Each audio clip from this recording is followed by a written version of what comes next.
আজকে আমি আসছি জাবের ঢাকাতে। এখানে কফি খেতে খেতেই আমি শেয়ার করব আমার কিছু লাইফ স্টোরি, অর্থাৎ আমি লিথুনিয়া নিয়ে কিছু শেয়ার করব যে কিভাবে লিথুনিয়াতে আমি বিজনেস সেট আপ করলাম, ওখানে কিভাবে গেলাম, কিভাবে ব্যবসাটা রান করলাম, বা এই ব্যবসা রান করার এগেনিস্টে কিভাবে আমার ভিসাটা হইলো, এইসব বিষয় নিয়ে।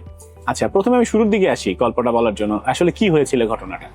আমি অলরেডি রেসিডেন্সি ইন দুবাই, আমি দুবাইতে রেসিডেন্সি আমার আছে। আমি 7টা কোম্পানির ম্যানেজিং ডিরেক্টর হিসেবে বাংলাদেশে কাজ করছি।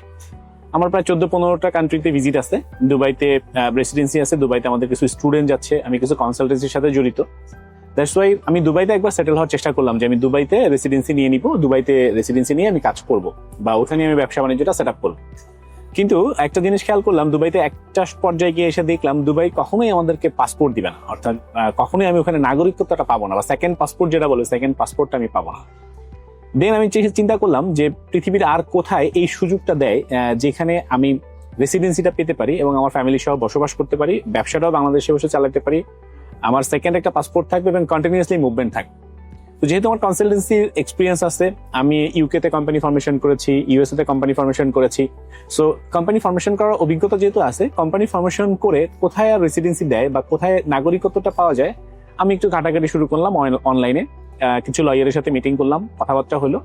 দেন আমি খুঁজে বের করলাম সবচেয়ে কম খরচে লিথুনিয়াতে কিন্তু আপনার কোম্পানি ফরমেশন করে বা ক্ষুদ্র বিনিয়োগ করে আপনি সেখানে রেসিডেন্সি নিতে পারেন বা আপনার সেকেন্ড পাসপোর্ট পর্যন্ত আপনি যেতে পারেন।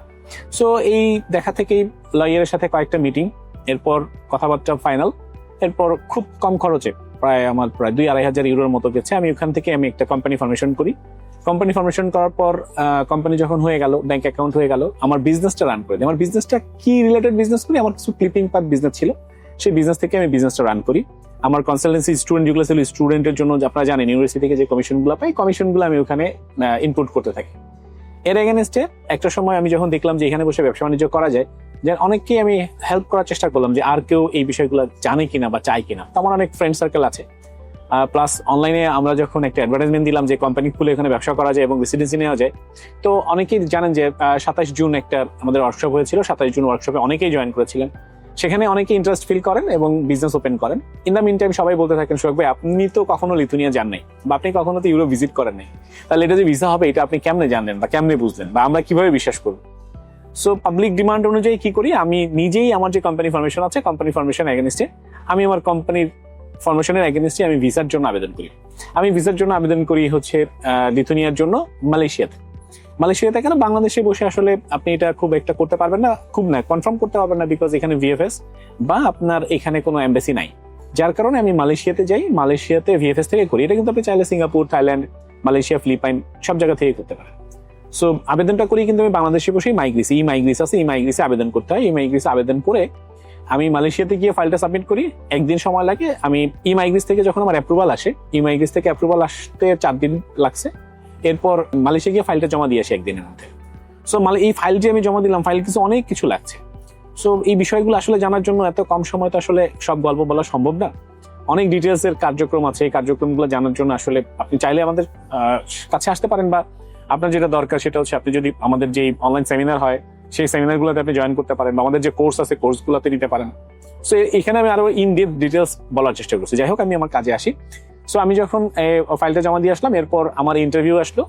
আমিও বাংলাদেশে চলে আসি, অনলাইনে আমার ইন্টারভিউ হয়েছে। অনলাইনে ইন্টারভিউ 22 তারিখ জমা দিয়েছে, 26 তারিখ করে ইন্টারভিউ ডেট দিয়েছে, যে আমার ইন্টারভিউ 1 তারিখ। সো আমি 1 তারিখে ইন্টারভিউ দিলাম, 5 তারিখে ওরা একটা দিল যে হ্যাঁ আমার ইন্টারভিউটা ওরা অ্যাকসেপ্ট করেছে এবং আমার কিছু ডকুমেন্ট চাইলো আমার কাছে। আমি আবার 5 তারিখ ছিল শুক্রবার, 6-7 বন্ধ ছিল, 8 তারিখে আমি সাবমিট কিছু ডকুমেন্ট জমা দিয়েছি, প্রায় 5টা ডকুমেন্টস।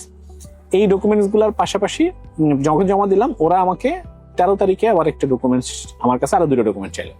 তো সেটা আমি মেবি 16 তারিখ, এক্সাক্ট ডেটটা মনে নাই। সো 16 তারিখে আমি আমার আবার ডকুমেন্টস গুলো জমা দিয়ে দিই। সো 16 তারিখের পর আমি আর কোনো কনফার্মেশন পাচ্ছিলাম না বা কোনো অ্যাপ্রুভাল আসতেছিল না, ওয়েট করছিলাম।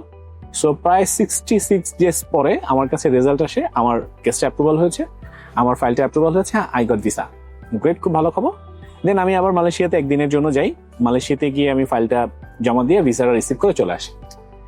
সো এই যে জার্নিটা, এই জার্নির মধ্যে আসলে যদিও আমি ছোট করে বলেছি, অনেক কথা আছে এর মধ্যে, বা অনেক কাজ আছে যে কাজগুলো আসলে ইন ডেপথ আমি আরো ডিটেলস বলার জন্য আরো ডিটেল জানার জন্য আমি 15 ডিসেম্বর আসতেছি লিথুনিয়াতে বসেই আমি আমার অফিসে বসে ইনশাল্লাহ আপনাদের সাথে লাইভে আসবো।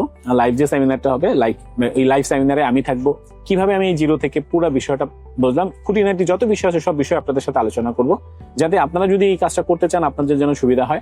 এবং আমি কিভাবে জিরো থেকে একদম শেষ পর্যন্ত ভিসা অ্যাচিভ করে ওখানে পৌঁছাইলাম, রেসিডেন্সিতে নিলাম, আমি ওখানে বসে এটা শেয়ার করবো। আমার সাথে থাকবেন খালিদ ফারহান ভাইয়া। খালিদ ফারহান ভাইয়া কেন ওনাকে নিয়ে আসলাম বা উনি কেন আসতেছে, ওনাকে গেস্ট স্পিকার করার কারণটা হচ্ছে খালিদ ভাইয়ের কিন্তু এক্সপিরিয়েন্স আছে 7 বছর ধরে, উনি কিন্তু বিজনেস করছে ওখানে। সো ওখানে যে বিজনেস করা যায়, বিজনেস করে আর্ন করা যায়, রেসিডেন্সি নেওয়া যায়, সেটা উনি প্রুভেন। এবং বাংলাদেশে বসে যে এখান থেকে চলে যাওয়া যায়, ইভেন ইউরোপের ভিসা না করেও, আগে ইউরোপের ভিসা না থাকলেও বা কোনো দেশে ভিজিট না থাকলেও, সেটা আমি নিজে করে দেখিয়েছি। সো আমাদের এই কারণগুলা কিভাবে আমরা করলাম, এই কাজগুলো আমরা কিভাবে করলাম, সেটা আমরা শেয়ার করবো। এবং আমরা শেয়ার করবো আপনাদেরকে হেল্প করার জন্য, যে আপনারা যদি রেসিডেন্সি নিতে চান, আপনারা যদি সেকেন্ড পাসপোর্ট নিতে চান উইথ বিজনেস, সেই ক্ষেত্রে আপনি করতে পারেন। আপনারা জানেন আমরা কিন্তু স্টুডেন্ট নিয়েও কাজ করি, বিজনেস নিয়েও কাজ করি। সো স্টুডেন্ট বিজনেসের মধ্যে আমরা বিজনেসটা নিয়ে বেশি আমরা ফোকাস করব।